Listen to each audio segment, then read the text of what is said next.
Hello everyone and welcome back to TowerGate. It is TowerGate day number 1041, February the 12th, 2020, Wednesday. Thank you so much for tuning in. Very, very busy news day today. Of course, you know it is Wednesday.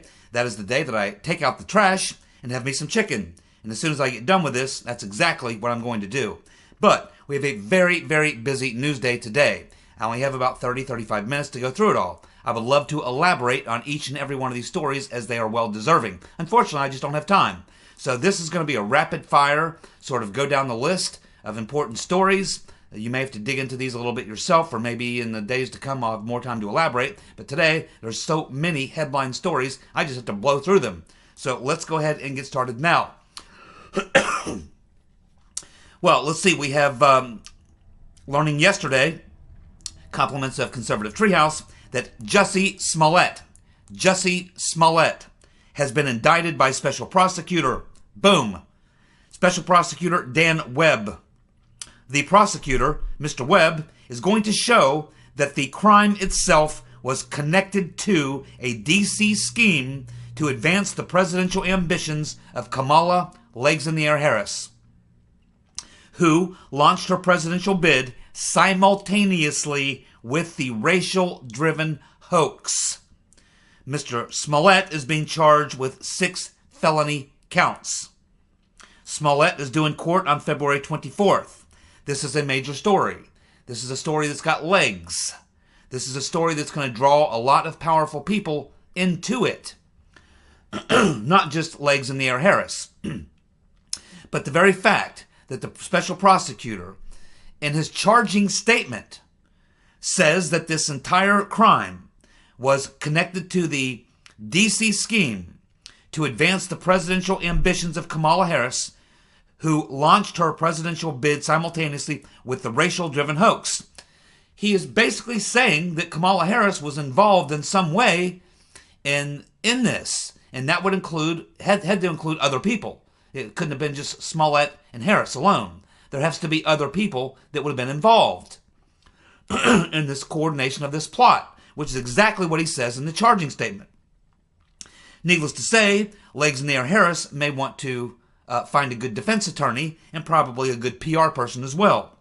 Maybe she can find Mr. Bauman. I would recommend Mr. Bauman. Maybe Kamala Legs-in-the-Air Harris needs to find Mr. Bauman. She's going to be needing some help with PR, and she's going to be needing a good attorney. And there's going to be more things that are going to come out in this case. We know from when we were covering this story before, when it was, breaking back months ago, that there was also another element to this. And that's this prosecutor. I think her name was, Kim Fox or something? This prosecutor who was working and cajoling to get Jussie off the hook. And we knew that there was this intermediary, this woman of, I think she was an Oriental woman, who was acting as some sort of an intermediary between Fox and some powerful Democrats. One of them being a very close, she was very close friend and confidant to. And that person was Michelle Obama. This intermediary that was pressuring Fox to let Smollett off the hook has a close relationship with Michelle Obama. And it appears from the charging statement that the prosecutor has obviously got evidence to show that there was coordination with Smollett and Kamala Harris and her presidential bid. This is what he says in the charging statement. This is going to draw a lot of people in, a lot of powerful people in, and I'm not sure where the case is with this Kim Fox, what's going on with her. That sort of died down, but clearly she's going to come back into the picture. This woman, this intermediary, is going to come back into the picture, will likely, certainly be called to testify, and she's going to be asked if she was acting in the interest of someone else, and of course she was, because she herself had no particular power to move the prosecutor. There was someone else who did have the power to move the prosecutor, using her. This is obvious. It's what they call prima facie. On its face, it's obvious what's happening here. This is all going to be explored in the case. You can bet that there's going to be a lot of fallout from this particular case right here for Kamala Legs in the Air Harris, possibly for Michelle Obama, other key Democrats who certainly had to know. I mean, this plot involved multiple people, all Democrats. Does that surprise any of you, knowing the stunts and the crimes and the corruption that these demo commies are involved in? This is the most corrupt party. This is the most corrupt I've ever seen the Democrats. I've been watching for a long time. They've always been kind of a liberal party. But I remember back in the day, there was some respectable Democrats, even ones I didn't agree with, even ones I really disagreed with a lot. But they were somewhat respectable, even though they were politicians and they were dirty and all that. But I've never seen anything quite like this. These people are beyond just corrupt. This is not your everyday corruption. I mean, this is really extreme stuff that we're talking about here. These types of things are just hoaxes and scams and plots and schemes. It's extraordinary. And we're just scratching the surface. My God, this is just, I just don't even know how to comment on it anymore. I mean, I don't know what words there are, adjectives there are to describe what we are witnessing here. And Trump, there's something that happened when Trump got elected that just, it's just all coming undone. I mean, he's turned the place upside down, inside out. He's Mr. Chaos. Everything's unraveling because of Trump. It's just his presence in Washington as president, in the White House, in Washington, is creating this meltdowns and chaos and, oh my goodness. It's entertaining as hell to all of us. I'm glad I'm not a Democrat. Jeez, those people have to be just miserable. It's just every day the news gets worse and worse, and you think the news can't get any worse. And every day I come out here and tell you news, and it gets worse. Catherine Herridge is reporting that DOJ officials are stunned by the 7 to 9 year prison sentence for Roger Stone, and that the District of Columbia prosecutors were rogue. They're saying that these prosecutors were rogue in their decision and had not informed the DOJ about their plans for a 7 to 9 year prison sentence. The Department of Justice is now going to inform the court that the 7 to 9 year sentence recommendation for Stone is extreme, excessive, and grossly disproportionate for Stone's offenses. Now, keep in mind, I don't have much time to elaborate, but let's just try to revisit this very quickly. About a month ago, Attorney General Barr moved out Jessie Liu, who, we'll get into her in a little while, moved out Jessie Liu, appointed a new top U.S. prosecutor in D.C. named Timothy Shea. We went through his bio. He's a Republican. He's a Barr kind of guy, a Durham kind of guy, a law and order type of guy. A guy that the best we can tell from his bio is a straight shooter. And since he has shown up on the scene, he has forced a reversal on the decision to prosecute Flynn and give him jail time, but rather to only give him probation. And now they've even decided to put the case off until further notice. The sentence has been put off. Then he comes out and he essentially reverses these former Mueller prosecutors' case against Stone and lambastes them for being dishonest. This has led to 2 of the former Mueller prosecutors to resign. That means they got fired. And the main one here being Zelensky. Both of these guys, these are leftover Mueller investigations. So both of the 2 top attorneys on the Stone situation not only being rebuked by Timothy Shea and the DOJ, but in fact now being forced to resign as special U.S. attorneys, as prosecutors for Mueller. They've been pulled off the case. They've essentially been fired. I guess they'll go back to their old jobs until the DOJ can find out a way to get rid of them for good. Mr. Shea will probably take care of that, or Mr. Rosen, one of the 2. That's Barr's Deputy Attorney General. This will mean that he's now gotten rid of or forced out 2 of the attorneys who were on the Flynn case from the Mueller team, and 2 of the attorneys, prosecutors, who were on the Stone case. 4 in 2 weeks. Forced out. These are the Mueller prosecutors that were on the Flynn and Stone cases. 4 of them, the head ones, the top ones, running these 2 cases, forced out by Mr. Shea.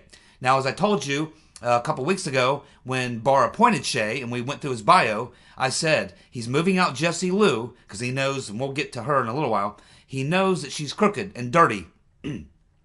He's putting his man in to set the table for the coup takedown, the takedown of the coup plotters. He wants to make sure his top U.S. attorney, Mr. Shea, who's over all 300 prosecutors in D.C. and will now be running the show, is going to make sure that these other 300 attorneys in D.C., who many of them will be involved in cases involving the coup plotters, he's going to make sure he moves out the top dog, Jessie Lou, so he can put his man, Mr. Shea, in. So Mr. Shea will make sure that the coup plotters are held to account. Barr is setting the table for the prosecutions of the deep state coup plotters using Mr. Shea, who we can appear at this point, and we can now see some evidence and action backing up what I suspected, that he is a straight shooter, and he's getting ready to lower the boom for Mr. Barr and Mr. Durham. He's going to make sure that those 300 prosecutors do their job on the coup plotters.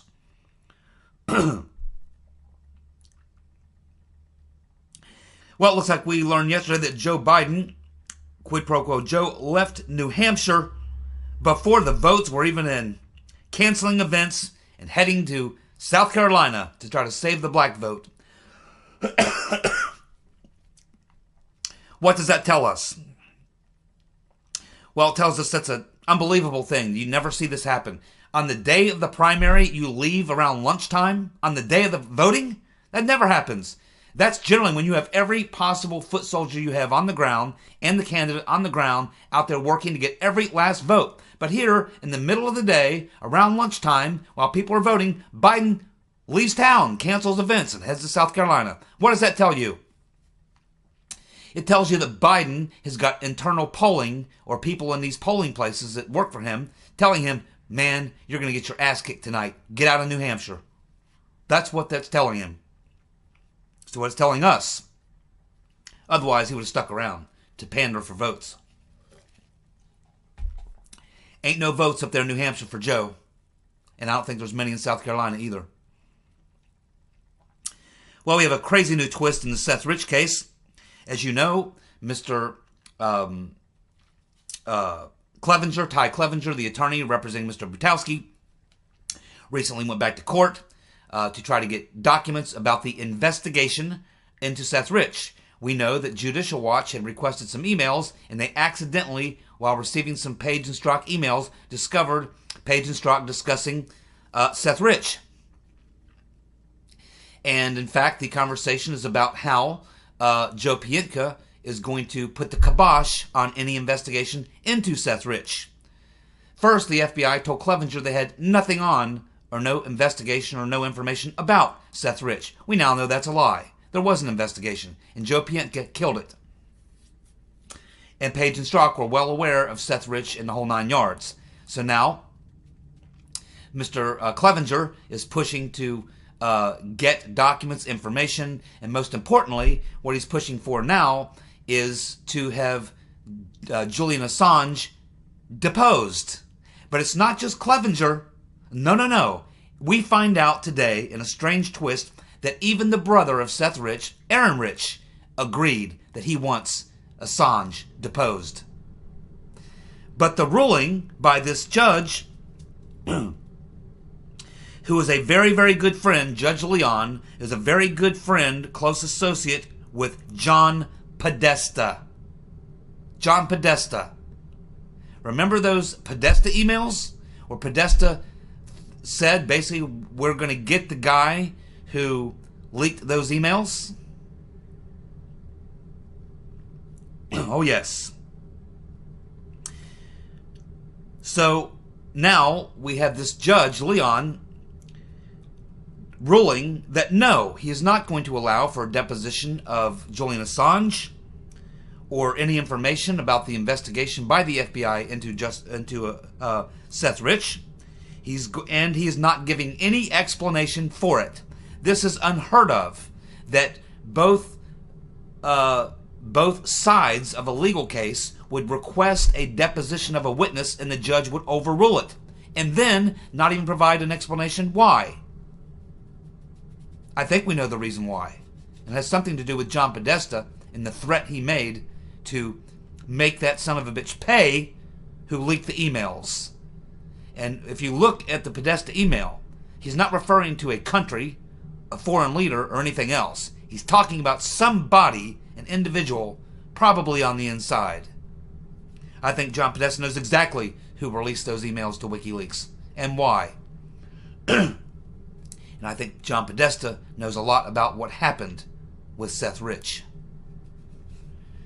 And this case now has gotten so much attention that they've actually had to bring in a big-time heavy hitter.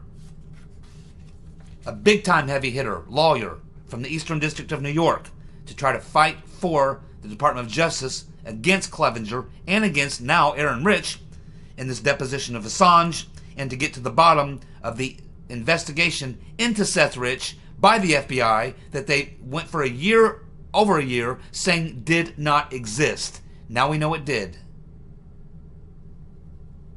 We'll keep following this story. Well, little Mikey Bloomberg has got a lot of problems. Most of them with the black vote. Because yesterday an audio tape came out of Mikey Bloomberg exposing his racist attitudes against blacks and minorities. Many of you have heard the tape. If you haven't, go listen to it. It's a killer. It's a killer. Mikey is done. If he thought he was going to get any black support, you can forget about that.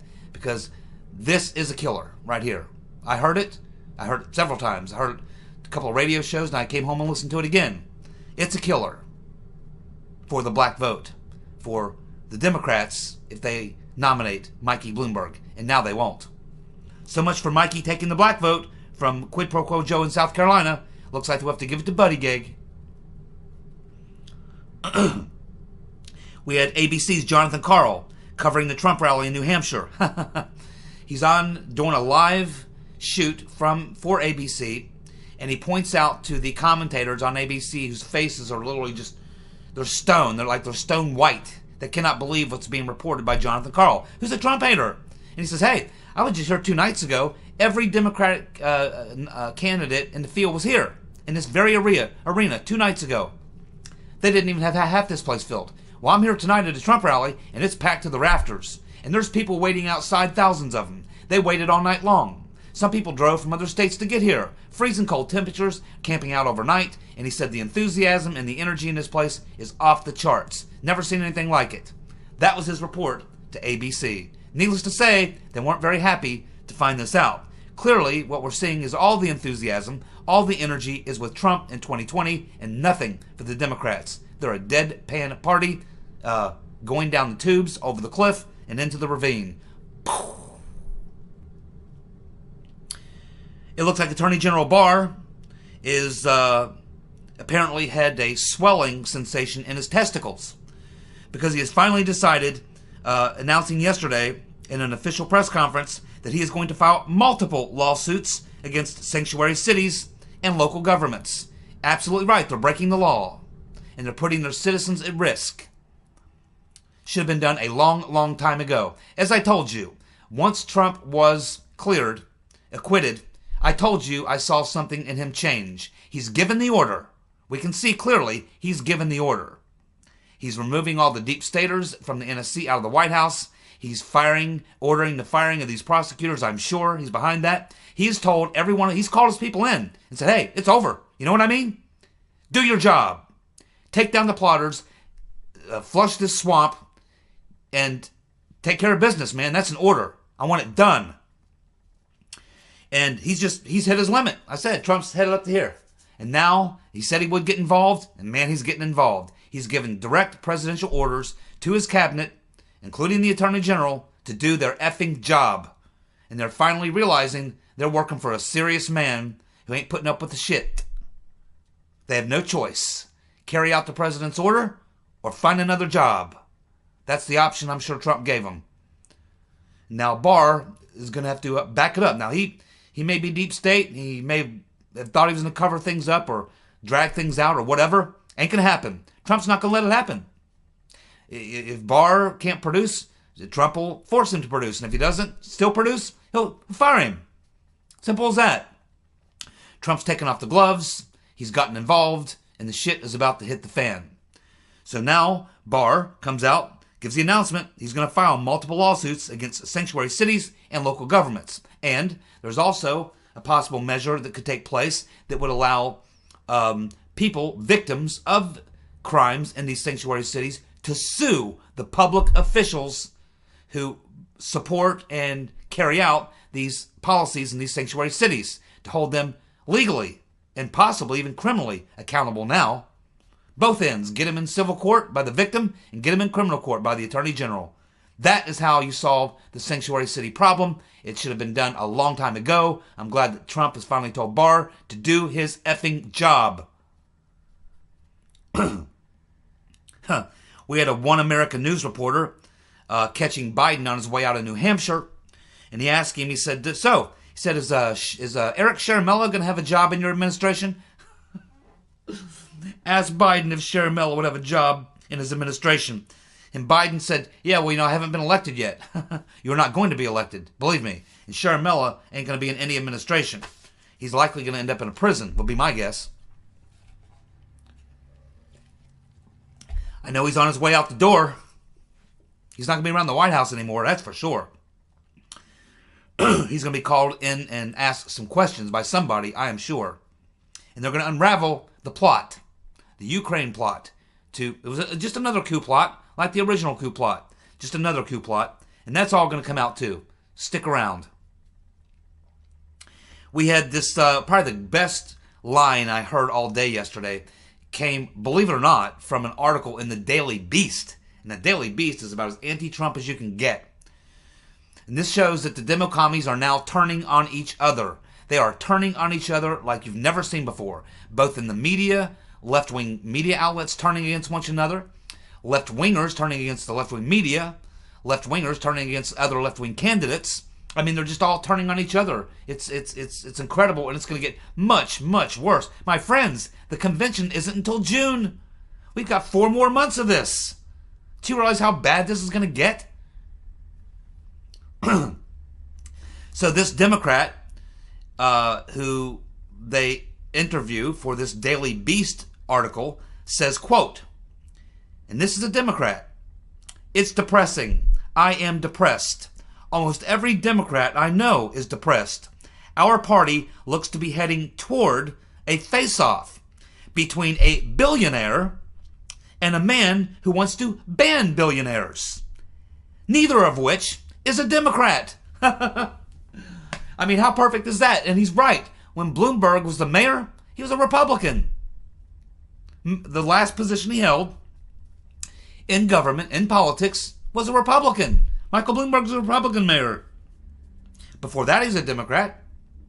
But then he became a Republican and became mayor of New York. So for all practical purposes, he was most recently a Republican. And Bernie is not a Democrat. He's an independent. Of course, now, since this audio tape came out, I think you can forget about Mikey Bloomberg. It's over for him as well. They're falling down like flies. It's pretty, at some point, there'll be only one person left standing. The Rotten Reverend. Then we have Chris Matthews. Breaks the taboo.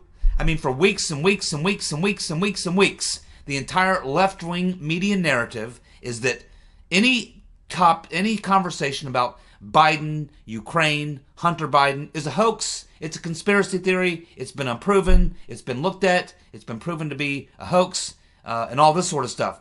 Last night on MSNBC, Chris Matthews on a panel with 4 Demo-commies says, look, people would have to be mindless to not question what happened with Hunter Biden in Ukraine. And the other 3 people on the panel, Larry O'Donnell and the other 2 on the panel, were just literally stone-faced. They were like, they can't believe he did. He just literally, Chris Matthews broke the taboo right there. That's it. Now the floodgates are opened. The taboo has been broken. And now it's wide open to talk about the fact that it's not a hoax and that reasonable people should question what happened with Hunter Biden and Ukraine. Thanks to Chris Matthews, the taboo has been broken, and now Hunter Biden, Joe Biden, Ukraine, it's all wide open. Look out, folks. Look out. Judicial Watch has just acquired 382 pages of new emails. This is going to be very bad news for those of you who are Rodenstein fans. Those of you who think he's a white hat.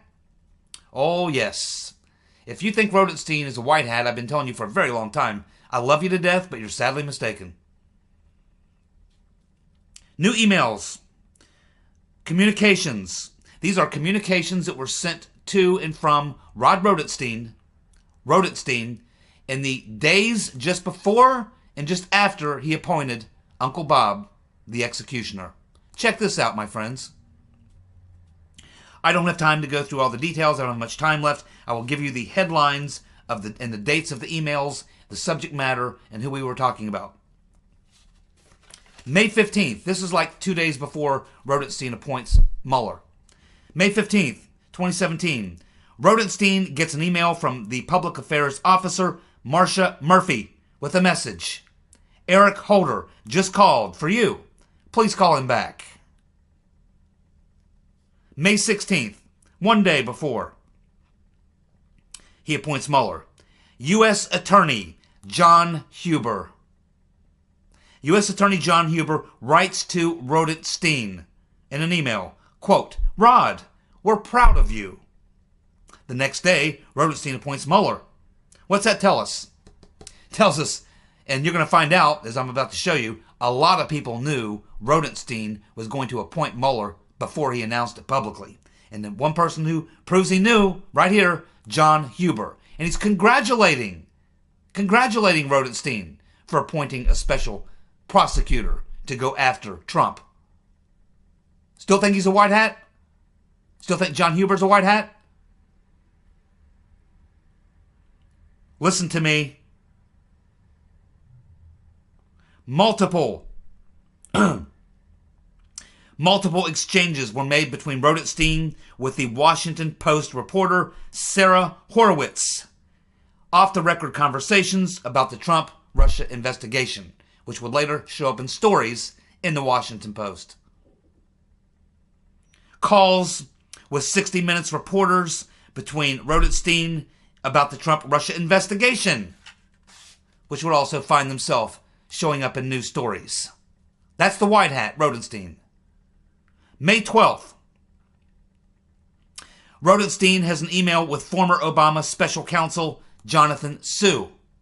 May 13th, he has an email with Rodenstein has an email with former Obama White House deputy counsel Mike Liotta, who's heaping praise on Rodenstein before he appoints Mueller.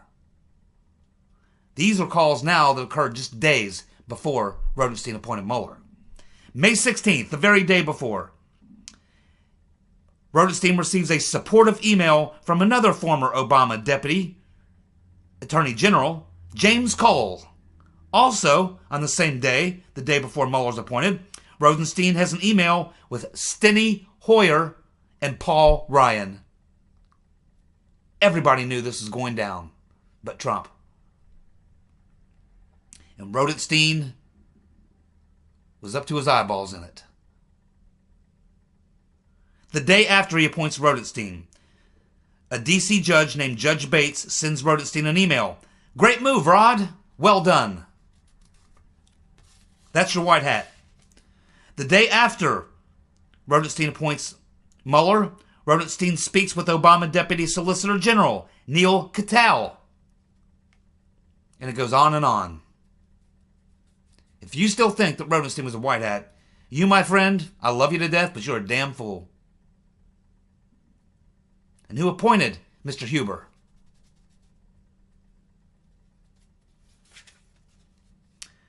My favorite quotes from yesterday, quid pro quo Joe.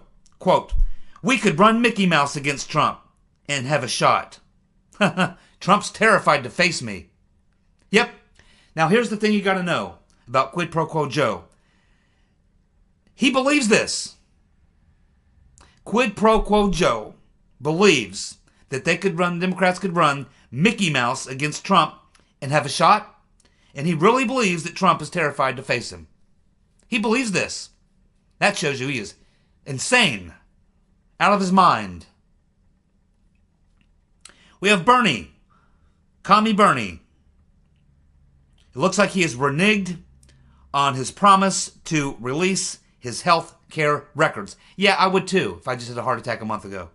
And I was nearly 80 years old. Michael Bloomberg says he wants to double the intake of refugees from South America. And at the time of this statement, he was polling third in national polling. Well, whoop-de-doo. What have we learned about national polling? It's fake news. And this really doesn't matter anymore. Because after this came out, we heard the audio tape. Little Mikey's done. Cash in your chips, Mikey. You just wasted over $2 million at $1 million a vote.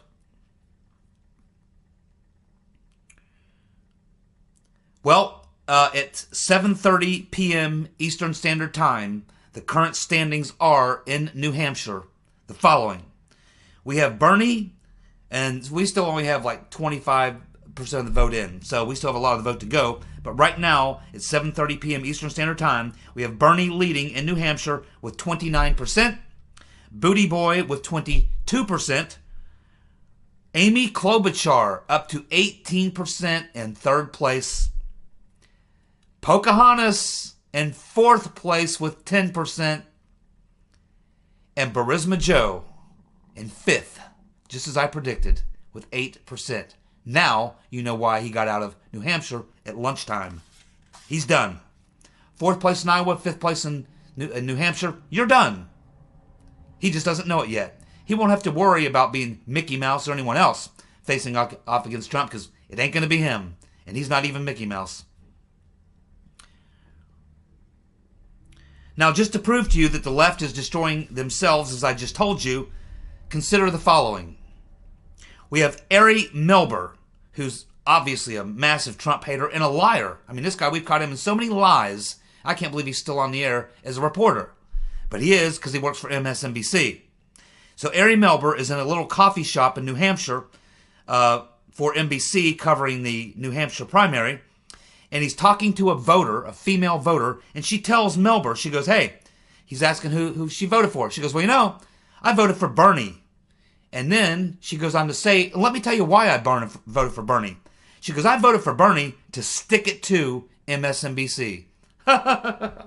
So here's MSNBC reporter talking to this woman, and she says she voted for Bernie specifically to stick it to MSNBC. Talk about getting owned. Getting owned. And we, of course, have James Carville. He's still out there talking. And we have Carville saying, quote, this will be the end of days if the Democrat Party embraces socialism. Well, let me tell you what, James. It's too late. Look at the... It's too late. It is the end of days. It's worse than the end of days for the Democratic Party. It's over. Trump has destroyed the Bush dynasty, the Clinton dynasty, the media dynasty, and now the Democratic Party. And he's just getting started. We have Mitt, who I consider to be on the left, a Democrat. Word is in Washington, D.C. and all around town, Mitt is persona non grata. Apparently, he's been disinvited to any Republican functions, told not to come to CPAC because they can't protect him, and apparently no one's talking to him at all. No one. He is getting the cold shoulder from every Republican. Not a single Republican has anything to do with Mitt. He's a very lonely man, according to this report. Here's something you'll really enjoy, the left turning on themselves. We find out that the argument that closed the deal on the Trump emolument case to give him a 3-0 decision win, the argument that turned the dial on that made that case go Trump's way, was made by Justice Ginsburg. Here's the best of the day. Trump has just pulled the Jesse Liu nomination to Treasury. Jesse Liu, of course, was responsible for cases in Russiagate, Michael Flynn, Maria Butina, James Wolfe, Manafort, And, of course, she's the one who refused to prosecute McCabe. Now Barr, using Timothy Shea, kicked her out, replaced her with Timothy Shea. Barr replaced Lou with Timothy Shea, moved her over to Treasury. She was supposed to go in front of a hearing to be questioned, to be confirmed, but now Trump has ordered her to be fired. Trump has just fired Jessie Lou.